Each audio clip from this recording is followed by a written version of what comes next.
인간이 가기에 너무 위험한 곳, 혹은 인간의 눈이 닿지 않는 사각지대.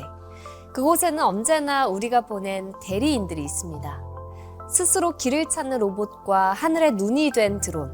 이제 기술은 단순히 도구를 넘어 인간의 신체적 한계를 극복하는 새로운 팔과 다리가 되고 있습니다. 인공지능이 깃든 하드웨어, 그 거대한 진화의 최전선에 서 있는 설계자들의 이야기. 지금 시작합니다. 안녕하세요. 연구자들의 이야기 시즌2 진행을 맡은 이혜성입니다. 오늘도 든든한 네 분과 함께합니다. 안녕하세요. 한양대학교에서 자율주행 로봇과 자동차를 연구하고 있는 강창묵 교수라고 합니다. 반갑습니다. 반갑습니다. 반갑습니다. 고려대학교 김황남입니다. 반갑습니다. 네, 반갑습니다. 그리고 보조 패널석에는 로봇과 드론이 더 똑똑하게 사고할 수 있도록 지능의 깊이를 더해 주실 분들이죠. 연세대학교 김진우 교수님, 카이스트 최재식 교수님. 오늘도 두 분의 인사이트 기대하겠습니다.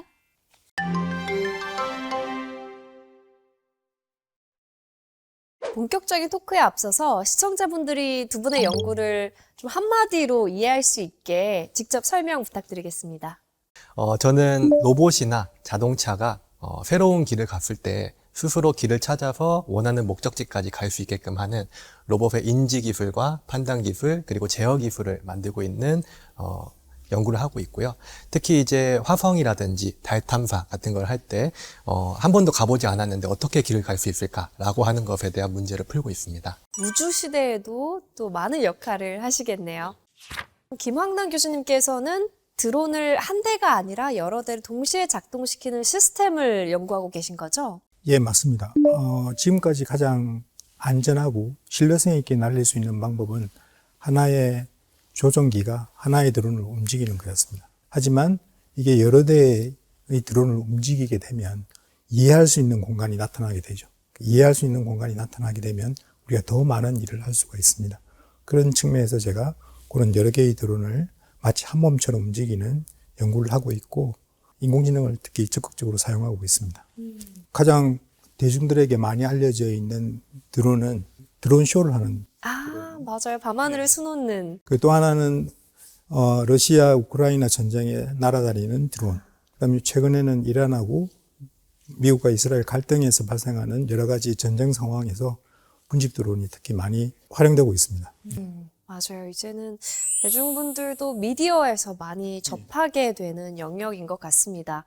두 분께서 실제로 연구를 하면서 이 정도면 정말 이런 위험한 상황에서 사람 대신 직접 투입할 수 있겠다라고 확신을 얻었던 순간이 있을까요? 내가 계속 드론을 주시하면서 계산을 해서 어디 가야 되는지를 일일이 알려주지 않아도 되겠다.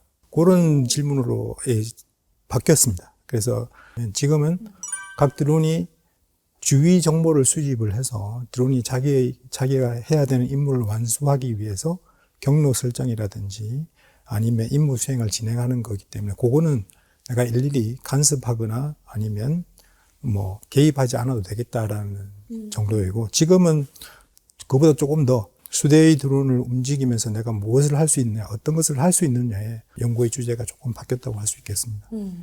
저 같은 경우에는 최근에 순찰 로봇이라고 하는 것을 만들어서 보급을 한 적이 있습니다. 경찰 대신 돌아다니는 건가요? 맞습니다. 그래서 특히 제가 처음에 연구재단을 통해 가지고 했던 프로젝트가 관악구라고 하는 지형에서 순찰 로봇을 운영한 건데 그때 하게 된 이유 중에 하나가 관악구가 생각보다 언덕이 정말 많고 맞아요. 이면도로도 정말 많고 해가지고 여기서 주행하면은 다른 데서 다 주행할 수 있겠다 싶어가지고 타겟으로 삼았고 프로젝트가 끝날 때쯤에 사람 없이 혼자서 순찰할 수 있는 형태가 되었을 때 이제는 믿고 맡겨도 되겠구나라는 생각을 했습니다. 요즘 물류센터 같은 곳을 보면 사람 대신 짐을 나르는 로봇들도 이제 꽤 많이 보이는 것 같거든요. 현재 우리 곁에서 가장 활발하게 활동 중인 에이스 로봇이라고 하면 어떤 로봇일까요? 현재 우리나라에서는 제조라고 하는 쪽에 이 자율주행 로봇을 좀 많이 쓰고 있는 것 같습니다. 특히 물류센터라든지 아니면 어떤 반도체 공정이라든지 이런 데서 특정 A 구역부터 B라는 구역까지 물체를 이송할 때 자율주행 기술을 많이 쓰고 있고요. 현재는 거기서 이제 한 단계 더 나아가서 단순히 물건만 이송시켜주는 게 아니라 그 위에 양팔 로봇 형태의 휴머노이드 형태를 입혀가지고 물건 분류라든지 물건 실제 책상 위에 올려둔다든지 하는 형태까지 발전하고 있다고 보시면 되겠습니다. 와, 이제 단순한 기계를 넘어서 우리 사회의 일원으로 활동을 하고 있네요. 로봇이 그렇게 똑똑하게 움직이려면 결국에는 사람처럼 다양한 상황에서 판단을 내리는 과정이 필요할 텐데 그 짧은 순간에 로봇의 머릿속에서 어떤 알고리즘이 작동을 하는 건가요? 처음에 자율주행을 만들 때는 인간의 뇌에 있는 어떤 구성을 본따서 만든 게 많이 있습니다. 우리 시각 센서라고 하는 카메라, 라이다, 레이더는 인간이 눈을 보고 어떤 사물을 인지하는 부분, 거기서 어떤 물체가 움직이고 있는지, 이 물체는 무엇인지를 하는 알고리즘이 들어있고요. 두 번째 판단을 하는 부분은 뇌에서 이제 받아들인 정보를 가지고 종합적인 결정을 내리는 단계가 되겠습니다. 거기에서는 현재 들어오는 정보도 있지만 내 머릿속에 있는 어떤 가이드라인이라든지 룰 같은 거를 기반으로 주어진 정보를 어떻게 처리할 것인가 라고 하는 모듈이 되겠고요. 마지막에 제어는 우리가 이제 손하고 발을 쓰는 것처럼 실제 명령을 수행하기 위해서 근육을 어떻게 움직일까 라고 하는 것처럼 로봇의 모터라든지 자동차 엔진 같은 거를 구동하는 이렇게 세 가지가 가장 큰 기술이라고 보시면 되겠습니다. 인지, 판단, 제어. 근데 또 사람이 운전할 때도 갑자기 보행자가 튀어나오면 당황스럽고 위험한 상황이 되잖아요. 그러면 로봇은 이런 돌발 상황에서 어떤 기준을 가지고 판단을 하는 거예요? 거기에 대해서는 여러 가지 규칙이 존재하기도 하는데요. 일반적으로 그걸 룰 베이스라고 얘기하게 됩니다. 실제 자동차의 무게나 아니면 현재 속도 같은 거를 고려해서 돌발 상황이 발생했을 때 피할 수 있냐 없냐라고 하는 걸 먼저 판단을 합니다. 근데 그 이전에 앞서서 인지라고 하는 부분에서 얼마나 빨리 물체를 감지하느냐라고 하는 게 되게 중요하거든요. 그 물체 감지가 늦어지게 되면은 그만큼 긴급하게 제동을 해야 되는 거고 선제적으로 감지를 했다라고 한다면은 충분히 생각할 시간이 있기 때문에 어느 정도 여유를 가지고 멈출 수 있게 됩니다.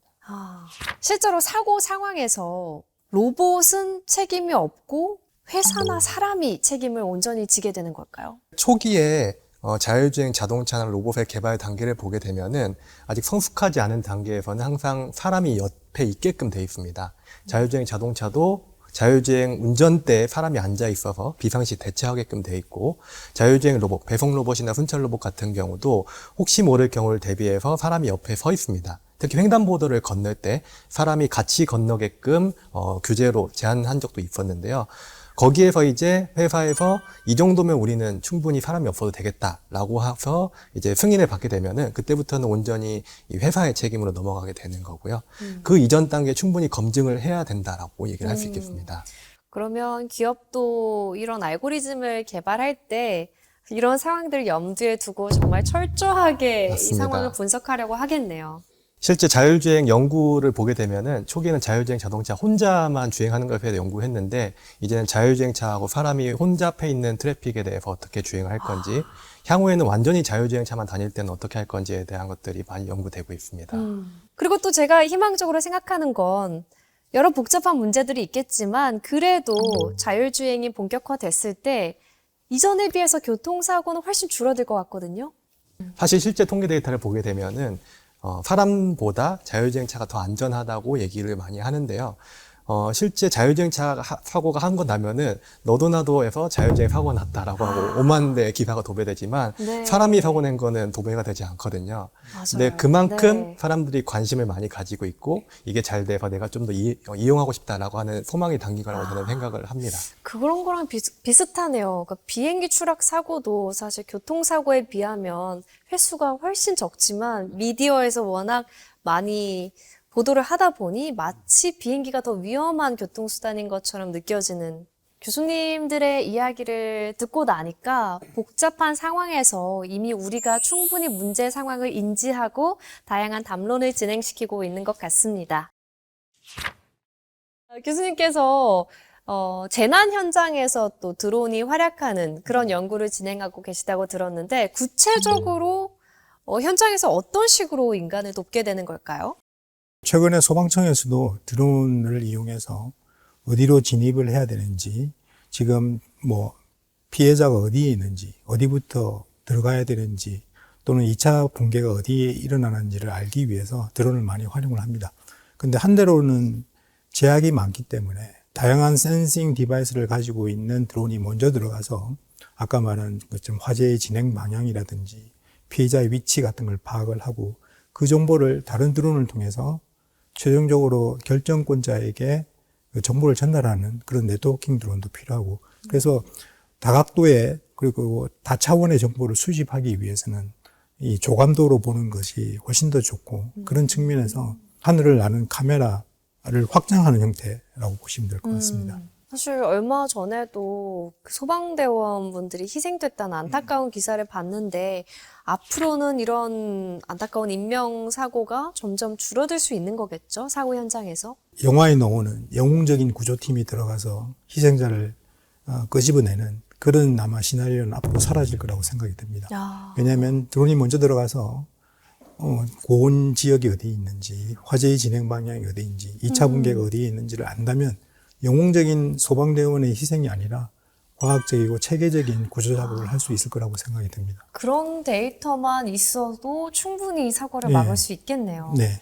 그러면 드론의 세계에서도 자율주행 자동차처럼 인간의 개입이 없어도 완전히 드론끼리 알아서 작동을 하는 게 가능한 걸까요? 저희 목표 중에 하나지만 사실은 자율주행은 시작점과 출발지가 고정되어 있고, 그래서 승객이나 화물을 실어서 여러 가지 많은 상황을 거쳐가면서 목적지에 도착하는 게 목적이라면, 네. 드론은 비행 경로 설정뿐만 아니라 가는 중에 충돌 회피를 해야 되고 도착해서는 미션을 수행해야 됩니다. 그러니까 다리의 균열이 뭔지, 그 다음에 희생자가 어디에 있는지, 그 다음에 구조 진입은 어떤 식으로 진행해야 되는지 부가적인 미션들이 있기 때문에 완전한 자율은 가능할까? 하지만 시도는 해봐야 되지 않느냐, 그렇게 생각이 들고 있습니다. 그래서 단순히 자율 자동차에서 요구하는 자율 더하기 미션을 잘 수행하기 위한 자율이 덧붙여져 있어야 된다라고 이해하시면 될 것 같습니다. 하늘에서 그 많은 드론들이 서로 부딪히지 않고 잘 조율해서 미션까지 수행할 수 있는 그 비결이 뭔지 궁금하거든요. 어떤 지휘자가 있는 것도 아니잖아요? 초창기에는 이 드론들이 그라운드 컨트롤 센터라고 해서 GCS라고 해서 중앙 집중적인 어떤 서버가 있어서 정보를 다 수집을 해서 개별 드론에게 명령을 다 내렸습니다. 하지만 지금은 그렇게 하면 계산 능력이 너무 많이 필요하니까 그다음에 사용할 수 있는 드론의 수가 제한되어 있고, 그래서 각 드론이 지능을 어느 정도 가져서 그걸 엣지 AI라고 불리는데, 그게 이제 나의 위치, 나의 속도, 나의 자세, 그리고 나의 미션, 뭐 그런 걸 정보를 주위에 있는 사람들하고 이렇게 공유를 하면 내가 나의 미션을 훨씬 더 잘 수행하면서 동시에 충돌하지 않고 보낼 수 있습니다. 그러니까 예, AI가 사람과 소통하는 게 아니라 AI와 AI끼리 소통하는 예, 맞습니다. 구조인 거죠? 예. 중앙 집중식이 좋으냐, 이런 분산형이 좋으냐는 약간 좀 논쟁거리가 있습니다. 이게 모든 정보를 수집하면 잘 제어를 할 수 있지만 지연이 발생하고 지연이 발생하면 구조 상황에서 나쁜 상황이 발생을 하기 때문에 어느 정도의 지능을 각 드론이 가져야 되고 이 전체를 아우르는 지능이 또 다르게 존재해야 된다. 그게 이제 군집지능, 뭐 집단지능, 뭐 이렇게 될 거라고 생각이 들고 있습니다. 교수님께서 아까 그 화려한 쇼를 보여주는 드론과 재난이나 전장을 누비는 그런 드론이 있다고 분류를 네. 해주셨는데 그 두 드론은 기술적으로 어떤 차이가 있는 거예요?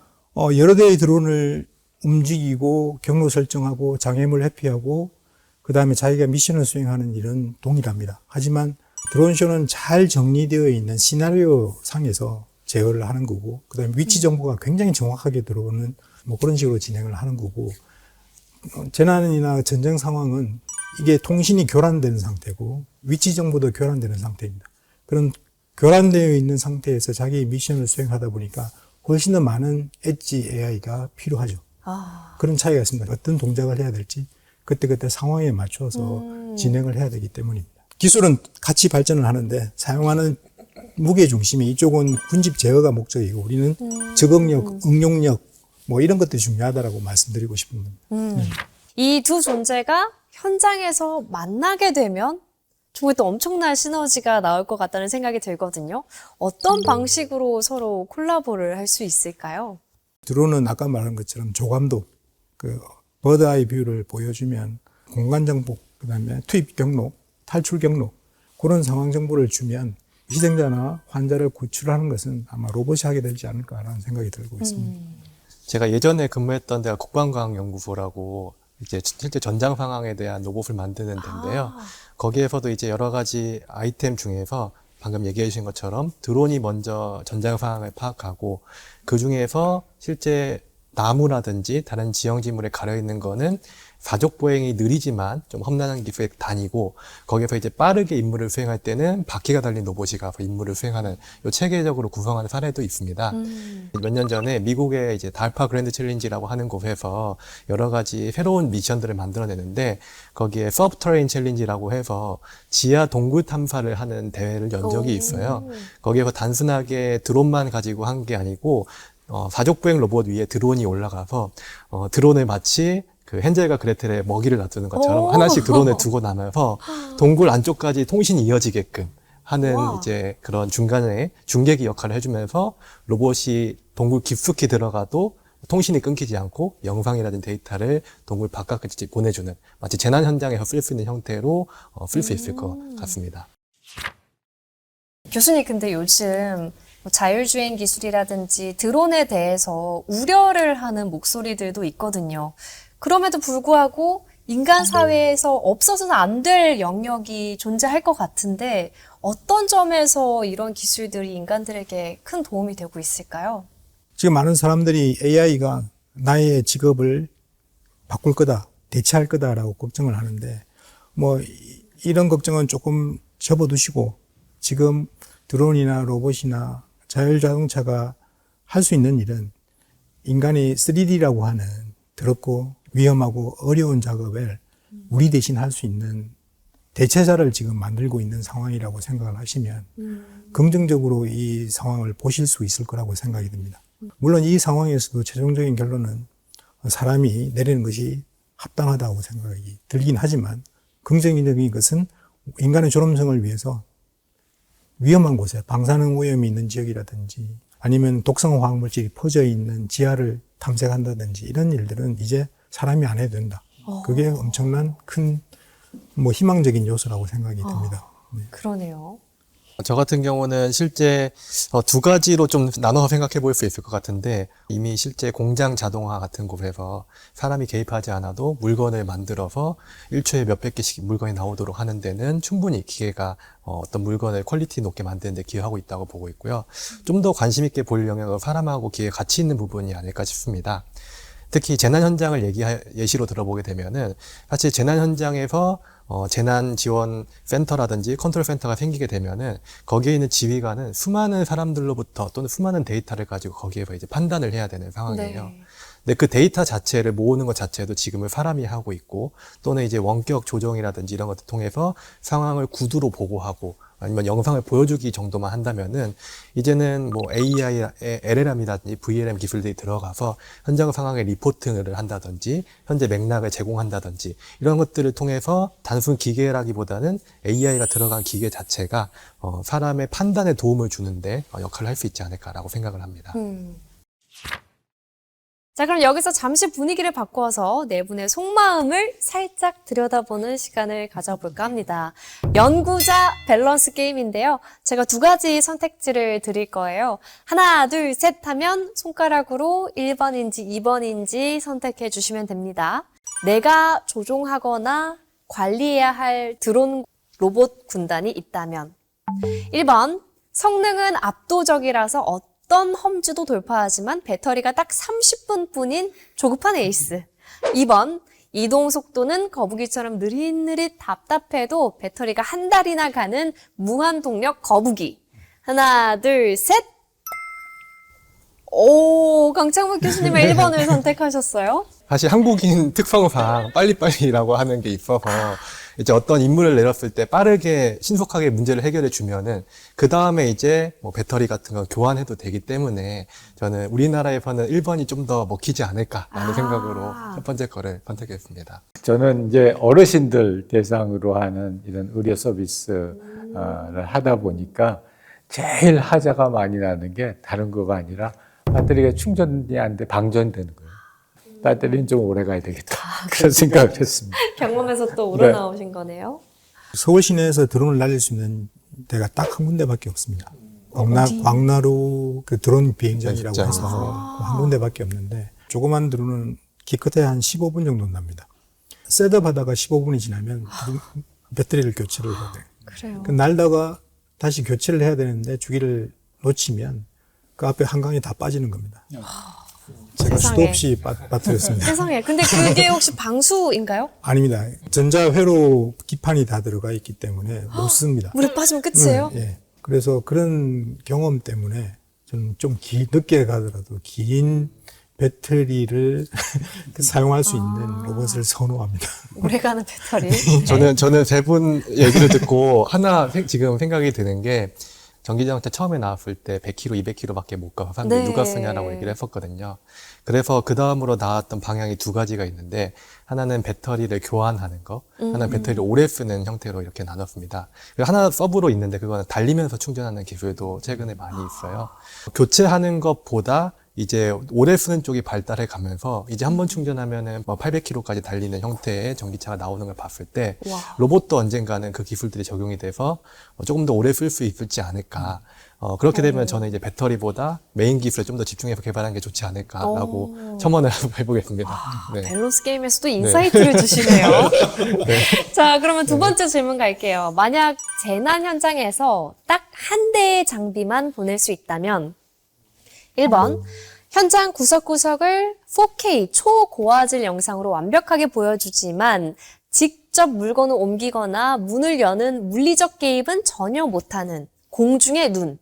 2번, 영상 전송은 불가능해서 보이지는 않지만 어떤 장애물도 치우고 들어가서 구호 물품을 정확히 전달하는 지상의 무적 팔. 하나, 둘, 셋. 이번에도 강창만 교수님. 사실 제 전공이 제어라는 전공입니다. 컨트롤 엔지니어링이라고 해서 어떤 정밀 제어를 한다거나 외부에서 어떤 방해가 있거나 이렇게 했을 때도 원하는 임무를 달성하는 게 제어라는 엔지니어링이거든요. 그 관점이었을 때 전자는 제 입장에서는 센서, 인지 쪽이고 후자는 제어 쪽에 대한 거여서 제 전공에 좀 힘을 더 써서 이제 인간이 처리할 수 있는 정보도 대부분 시각 정보에서 들어오니까 현재 상황을 가장 잘 파악하는 것이 뒤에 나올 구호나 아니면 뭐 피난 작전을 제대로 수행할 수 있을 거라고 생각이 됩니다. 그래서 좋은 인간의 그 시야각을 넓힐 수 있는 드론이 맨 처음에 들어가는 것이 타당하지 않을까 생각해서 1번을 선택했습니다. 저는 제 분야에서 보면 정확하게 환자의 현재 상태를 파악하는 게 그게 그 앞으로 이제 나올 어떤 치료를 해야 되고 얼마나 해야 되고 이걸 결정하는데 가장 결정적인 요소이기 때문에 네. 그래서 현재 상황 파악이 중요하다. 그래서 1번 선택했습니다. 네. 저도 제어가 중요하다고 생각은 했는데 그 상황에서 혹시 제어가 실수를 하거나 좀 못하는 일이 생기면 보통 쓰는 사람 입장에서는 정확히라도 파악 먼저 했어야지 이런 얘기를 많이 하시는 것 같더라고요. 그래서 제가 이제 1번, 2번이 중요하지만 순서로 생각해보면 1번이 좀 더 먼저인 것 같다 생각했어요. 자, 이제 마지막 질문을 드리려고 하는데요. 이것도 또 연구자로서 고르기 쉽지 않을 수 있습니다. 1번, 수억 명이 매일 타는 자율주행 차량의 아주 작은 안전 알고리즘 한 줄을 설계하기. 2번, 인류가 가보지 못한 심해나 우주 행성을 탐사할 단 한 대의 개척 로봇 전체를 설계하기. 하나, 둘, 셋! 이번에는 김학란 교수님만 갈렸네요. 인간의 호기심은 인간의 호기심을 만족시키기 위한 것이 지식이나 과학이나 공학을 발전시켰다고 봅니다. 그래서 심해나 우주로 가는 게 낭비처럼 보이지만 자라나는 아이들에게 꿈과 희망 그 비전을 제시할 수 있을 거라고 생각이 네. 됩니다. 인간의 호기심 여기서 이미 설득이 됐습니다. 세 분은 어떻게 생각하셨어요? 탐험을 할 거냐, 탐색을 할 거냐, 둘 중에를 봤을 때 우주는 탐험을 하는 거고 탐색은 하나에 깊게 파서 내가 어떤 기여를 한다라고 하는 걸 봤을 때 저는 사실 전자 호기심도 많이 있지만 제 능력이 있다면은 후자에다가 기여를 해서 조금 더 안전한 시스템을 만드는 게 좋지 않을까라고 생각했습니다. 특히 제어라고 하는 분야가 여러 군데 있지만 자동차 같은 경우 잘못하면 사고가 날 수 있기 때문에 제 한 줄의 코드가 조금이라도 사고를 막을 수 있다면은 그게 좋지 않을까라고 생각을 했습니다. 제가 자주 하는 말이 영어로는 one more healthy day for millions. 이게 제가 맨날 머릿속에다 들고 다니는 말인데요. 그러니까 수없이 많은 사람한테 하루 더 건강한 삶을 줘보자. 물론 한 사람의 아주 치명적인 사람을 길게 살게 할 수도 있겠지만 수억 명의 살면 한 명만 하루만 더 건강하게 살게 해줘도 굉장히 의미 있는 일이 아닐까 해서 저 1번 선택했습니다. 네. 사실 제가 연구자로서 왜 1번을 하고 있느냐 생각해 보면 2번에 대한 꿈인 것 같아서 젊은 연구자분들은 2번을 지향하셨으면 좋겠어요. 사실은 교수님 말씀하신 것처럼 2번을 꿈꾸면서 1번을 하고 있는데 젊은 제 연구자분들도 이 2번의 꿈이 커야 사실 1번도 잘할 수 있지 않은가 생각합니다. 교수님들의 연구가 워낙 장기전이기 때문에 또 지속적인 지원이 필요할 것 같거든요. 한국연구재단의 지원을 어떻게 받고 계신가요? 제가 지금 연구하고 있는 게 아까 말씀드린 것처럼 군집 드론인데 이 디바이스가 작다 보니까 우리가 알고 있는 LLM을 집어넣을 수가 없습니다. 그렇다 보면 선별적으로 필요에 맞는 진영을 만드는 것이 어떨까라고 생각을 하고 있었는데 NRF에서 고맙게도 이게 과제를 주셔가지고 지금 마음 놓고 연구를 할 수 있게 되어서 굉장히 감사하게 생각합니다. 이거는 뭐 저만의 생각이 아니라 모든 교수님들은 NRF 과제를 제일 좋아합니다. 예. 저 같은 경우는 되게 의미가 있는데 교수가 딱 되고 나서 제일 처음 한 과제가 연구재단에서 준 순찰 로봇을 만드는 과제였습니다.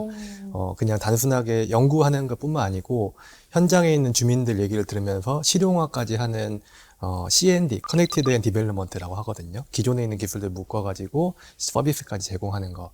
근데 거기에서 이제 자율주행 기술, 원래 제가 순찰 로봇을 하는 것들, 국방에서 쓰던 것들을 사람들을 위해서 한번 만들어 보자라고 했었을 때 흔쾌히 같이 해주신 재단이 되겠고, 그걸 통해서 만들어진 기술들을 장기적으로 끌고 가다 보니까 이 자율주행 기술이라고 하는 게 순찰 말고 사람한테 더 도움이 될 수 있는 부분이 있겠다 해서 사실 창업까지도 했습니다. 그 기술이 바탕이 돼서 창업이 됐을 때도 연구재단에서 지원을 조금 더 해줬고, 그 기술이 현재는 사람이 탔을 때 원하는 곳까지 배송해주는 자율주행 자동차가 아닌 1인 퍼스널 모빌리티. 그러니까 순찰 로봇 위에 사람이 앉아있다라고 보시면 돼요. 생긴 건 휠체어처럼 생겼는데 그런 것들이 실제로 시장에 필요하다고 느꼈고 장기적으로 끌고 가야겠다고 생각했는데 그 시작점을 끊어주었던 게 바로 연구재단의 지원이 아니었나 싶습니다. 네. 이제 마지막으로 이 분야를 꿈꾸면서 밤낮으로 고민하는 학생들에게 인생 선배로서 또 조언 한마디씩 부탁드릴게요. 인공지능이 우리를 대체할 수는 없을 거라고 생각이 듭니다. 근데 그냥 있는다고 대체되지 않을 수는 또 없겠죠. 그러면 현재 지금 직업을 원하는 많은 인생의 후배들, 대학생들은 문해력 하는데 인공지능에 대한 문해력도 같이 가져야 되지 않을까 생각이 됩니다. 뭐 그건 단순하게 얘기해서 어떤 문제가 발생했을 때 이 문제를 인공지능을 풀어야 되는데 어떤 인공지능 모델을 사용해야 되는지는 적어도 알아야지 인공지능으로부터 나의 미래를 보호할 수가 있습니다. 그러니까 기술이 나를 대체하는 것이 아니라 인공지능 문해력이 가진 우리가 기술을 사용할 수 있는 그런 비전을 가지고 공부를 하셔야 될 것 같습니다. 기술이라고 하는 거는 사실 수십 년 전부터 계속 사이클이 있으면서 바뀌는 것 중에 하나였습니다. 그 중에 지금 AI 시대에 저희가 타고 있는 것 같고, 이 기술이라고 하는 것도 어느 정도 정착이 되면은 그때 또 새로운 기술이 나왔을 때 요 일희일비하지 말고 자기가 원하는 목표가 있으면은 그 지향점에 맞춰서 그 기술들을 적극적으로 활용해서 목표점까지 도달하는 사람이 되라라고 저는 코멘트를 주고 있는데요. 그런 것들이 잘 전달이 됐으면 좋겠습니다. 지능을 가진 로봇과 드론이 우리의 삶을 대신하는 시대. 하지만 그 로봇이 어디로 갈지 결정하고 그 결과에 책임을 지는 것은 결국 인간의 몫이라는 걸 다시 한번 배웁니다.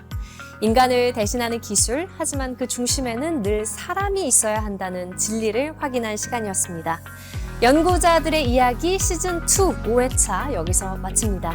10년 뒤에 안전을 설계하고 계신 네 분의 교수님 오늘 함께 해주셔서 정말 감사합니다. 감사합니다.